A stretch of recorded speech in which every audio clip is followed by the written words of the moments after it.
Now, think about this. Another person first. When Abu Bakr Siddiq radiallahu anhu passed away, the first Khalifa, and Umar ibn al-Khattab radiallahu anhu took his place as the second Khalifa, somebody came to Sayyidina Umar and said, there is something that Abu Bakr radiallahu anhu used to do. And as you know, there was this beautiful, positive rivalry between these two great companions and these two great friends of each other, Abu Bakr and Umar radiallahu anhuma. Rivalry in doing better and doing good. So he always used to look for what is it that Abu Bakr is doing radiallahu anhu, which I can do and I can do better.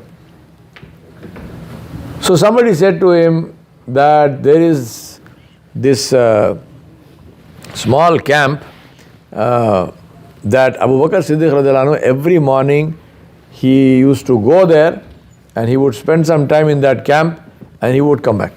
So Sayyidina Umar went. When he went there, he saw that there was this old woman, very old woman, and she was so old that she was blind.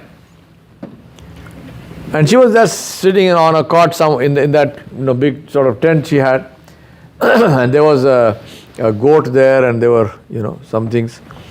So Sayyidina Umar realized that this lady needs to be taken care of, so he cleaned the place, he milked the goat and so forth. He made some, with dates, he brought some dates.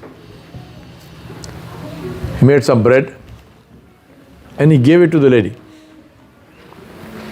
When he gave it to the lady said, "You are not the man who comes here every day." So Sayyidina Umar radiallahu anhu is foxed, he's perplexed. He said, "You are blind, how do you know it's not the same person?" He said, "Because that person knows that I have no teeth. And he used to soften the food and feed me. Whereas you just gave me the food." Sayyidina Umar radiallahu anhu says then, he asked her, he said, "Do you know who that person was?" She says, "No." Imagine this. So, do you know who the person was? She said, "No." He says, that person was the Khalifa of the Muslims. He was the king. He was the ruler of the Muslims.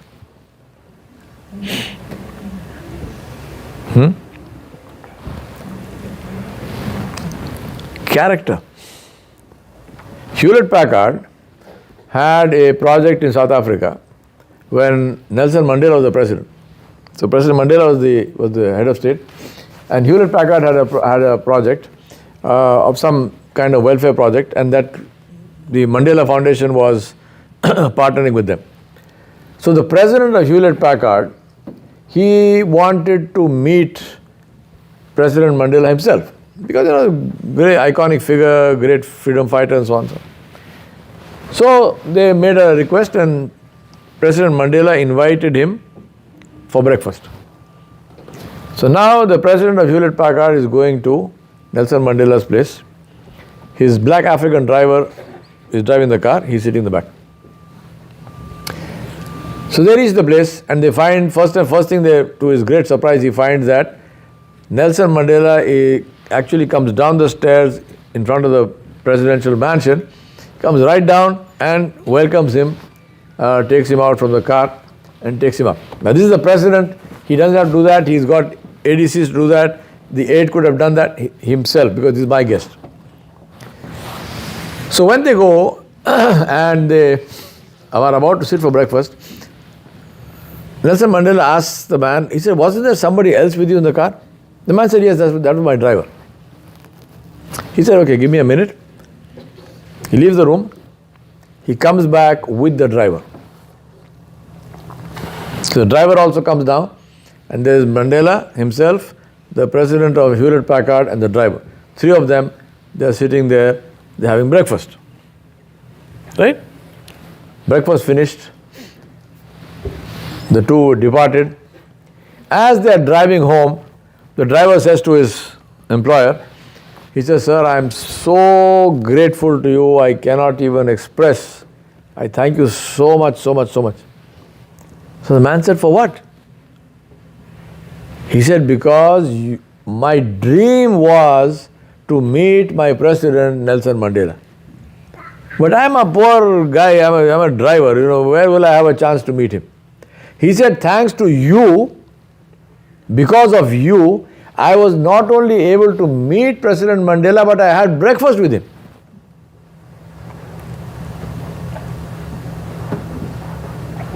The driver of the president of Hewlett Packard, he says to him, why do you say it's because of me? He said, because the president himself came to the car and he told me, your master wants you to come and eat with us. Now, your employer wants you to come and eat with us. This is character. He's a politician, right? He can make mileage out of this. The president has invited the driver to come and eat with him, blah, blah, blah, blah, blah, blah. No. He doesn't even tell the man. The white guy who is the president of Hewlett Packard didn't even occur to him that he should call this black guy to eat with him. No. Nelson Mandela goes there and he says, your boss wants you to come. He's not saying, I am doing it. Why does the president have to go and call the driver? I know South Africa very well. You've got enough and more people. You've got, ADCs and servants and whoever. He could have said, go call the driver. No, himself. That's the meaning of character. Character is not restricted to Muslims. Character is character. But we are supposed to exemplify it because this is how our Prophet ﷺ taught us. Umar al-Khattab radiallahu anhu, one day he's doing his tours. He used to walk around Medina, check on people and so on. And he found there was a little tent outside Medina, and there was a man sitting outside the tent, and obviously from his face it looked like this man was very worried and concerned and troubled. And from inside the tent there was sound of somebody in pain. So Sayyidina Umar went there and he said he asked the man, he said, what happened? How are you, what's happening here? The man said, who are you? Go away. What, none of your business. Sayyidina Umar said, no, tell me. He didn't tell him who he was. He said, tell me, maybe I can help you. He said, how can you help me? My wife is in labor. She is having difficulty in labor. She is about to give birth. I have nobody here. She has nobody here. We are strangers. How can you help? Sayyidina Umar left. He went home. He asked his wife, and look at this, whose wife was who? Kulthum, bint Ali bin Abi Talib. People who claim that Sayyidina Umar and Sayyidina Ali were enemies and blah, blah, blah. Sayyidina Ali gave his own daughter in marriage to Sayyidina Umar radiallahu anhu. Try denying the history. So he said to his wife, Kulthum radiallahu anha, do you want to please Allah? He said, Mu'minin, of course. He said, then come with me, this is the story. This woman is having a baby. Come and help in the childbirth. Now, on a side note, this is also how they raise children. They raised children who knew to do things. Right? How many of my sisters are sitting here? If somebody says, come help in childbirth, how many of you know what to do?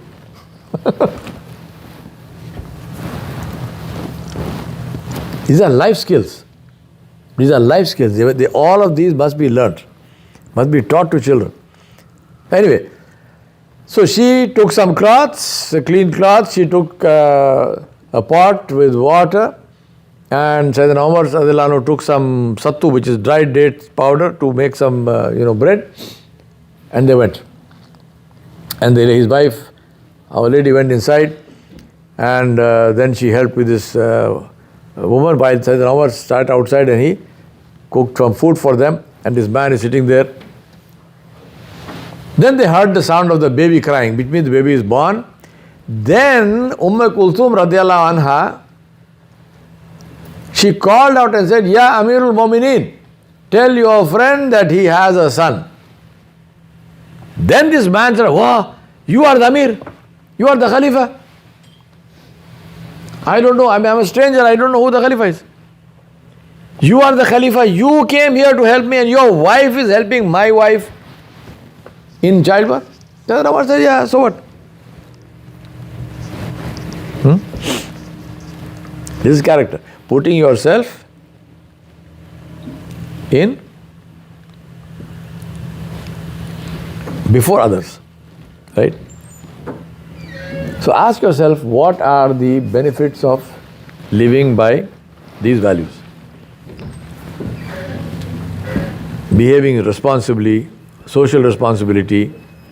And that's why even the smallest of things, think about this, we all know this hadith, moving as any obstruction from the path is sadaqah. Something as small as that. Islam says no, pay attention to that. If there's a nail in the road, pick it up, put it somewhere where it cannot, harm anybody. If it's in the road, somebody's car will go over it, the guy gets a puncture. No. You saw the nail, don't walk away from that. Do something about it.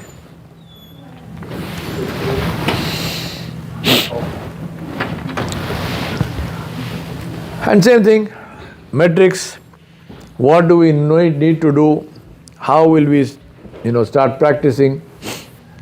How will we advocate it for others? What must we change? Right? What are the things that we need to change in order to benefit? Then start, stop, continue. Same process that we did before with regard to putting others before us. Final one, relationships. The basis of all relationships, the basis of all friendships, the secret of longevity of all relationships, whether it is marriages, whether it is friendships, whether it is anything, is one, and that is forgiveness.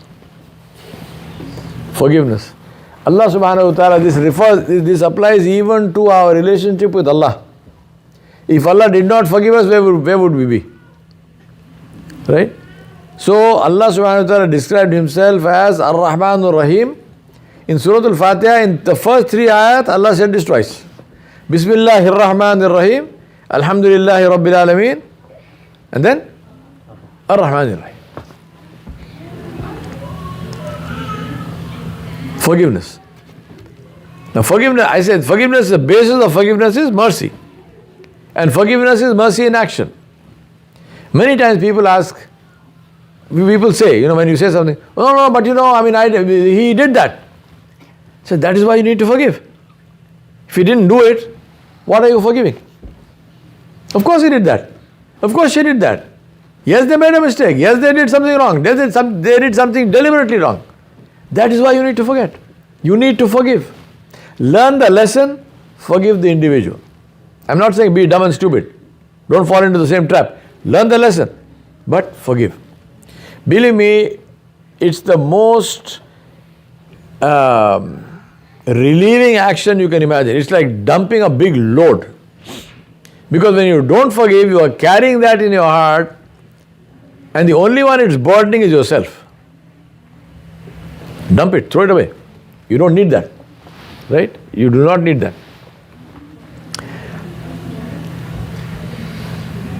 The famous hadith related to Ramadan, where Allah subhanahu wa ta'ala, Ramadan is coming down the road just now. We ask Allah to give us Ramadan al-Kareem with all its goodness, inshallah. Sayyidina Aisha Siddiqa radiallahu anha, she said, Ya Rasulullah, if I were to find Laylatul Qadr, because Nabi Sallallahu Alaihi Wasallam said, search for Laylatul Qadr, the night of decree, in the last 10 nights of Ramadan, in the odd nights out of the last 10 nights. So Sayyidina Aisha Siddiqa radiallahu anha said, Ya Rasulullah, if I find Laylatul Qadr, what must I ask Allah for? And he taught her this beautiful dua which all of us know. What is the dua? Allahumma innaka afuun tuhibbul afu fa'afu anni. Oh Allah, you are the most forgiving. You love to forgive, so forgive me. Right? This is the power of forgiveness. Nabi Sallallahu Alaihi Wasallam never reacted. He forgave everyone and he forgave people. Sometimes I tell people that if you think you have been wronged, read the Seerah of Rasulullah Sallallahu Alaihi Wasallam to know the meaning of what it means to be wronged. His own family threw him out. His uncle, in the Arab culture, the uncle has the level of the father. Right? The Am is equal to the Ab. His uncle became his worst enemy, Abu Lahab, and used to malign him in public. He used to curse him, he used to do all kinds of things. Not once did Rasulullah Sallallahu Alaihi Wasallam react. Not once did he tell his uncle to shut up. Not once. Allah subhanahu wa ta'ala revealed Quran about this. Tabbat yada abi lahab wa tab. The Prophet Sallallahu Alaihi Wasallam never said anything. His followers were persecuted, they were tortured, they were murdered, they were dispossessed, you name it. All kinds of tortures. He did not retaliate. He told them, have patience. In the life of Nabi Sallallahu Alaihi Wasallam, you see amazing things. The result of this was that after Fatah Makkah, he completely, thanks to his attitude of forgiveness, it completely eradicated all enmity. So I always say Nabi Sallallahu Alaihi Wasallam did not win by killing enemies, he won by killing enmity. He didn't kill anybody, but he killed enmity, he destroyed enmity. So people became friends. And friends, they became friends to the incredible extent. Take somebody like Abu Sufyan, radiallahu anhu, one of the greatest enemies of the Prophet Sallallahu Alaihi Wasallam. Take Khalid ibn Walid, radiallahu anhu, Amr ibn al-As, radiallahu anhu. These are people who were serious enemies. These were people who set out to kill the Prophet Sallallahu Alaihi Wasallam. And they became, he was among his closest and his best companions and his best friends. Umar ibn al-Khattab radiallahu anhu went out with a naked sword in his hand with a stated intention. He said, I'm going to finish this once and for all. I'm going to go kill Muhammad Sallallahu Alaihi Wasallam. And then and this is the man about whom Nabi Sallallahu Alaihi Wasallam said, in my khutbah today, I said, Nabi Sallallahu Alaihi Wasallam said, if Allah had kept prophethood alive after me, Omar would be the Khalifa after me. Radiallahu anhu. Who? A man who set out to kill the Prophet Sallallahu Alaihi Wasallam himself. Because of forgiveness. Keep a big heart.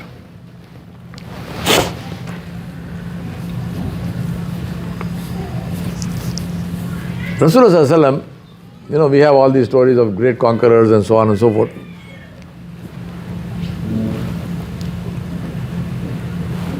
Julius Caesar, when he conquered Gaul, in one day, they killed the Roman legions, they killed 1 million people. In one day. They killed 1 million people, they enslaved 1 million people. There were 3 million Gauls in that particular area. They killed 1 million, they enslaved 1 million, and the other 1 million, Julius Caesar said, welcome to Rome.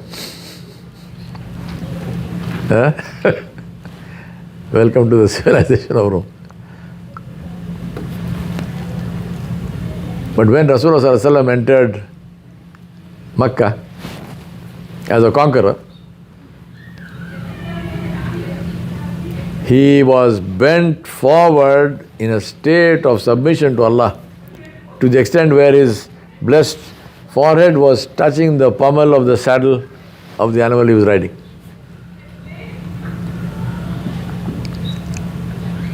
And then he was saying, La ilaha illallah wahda, nasara abda, sadaqa wa'da, wa nasara abda, wa hazamu al-ahzaba wahda.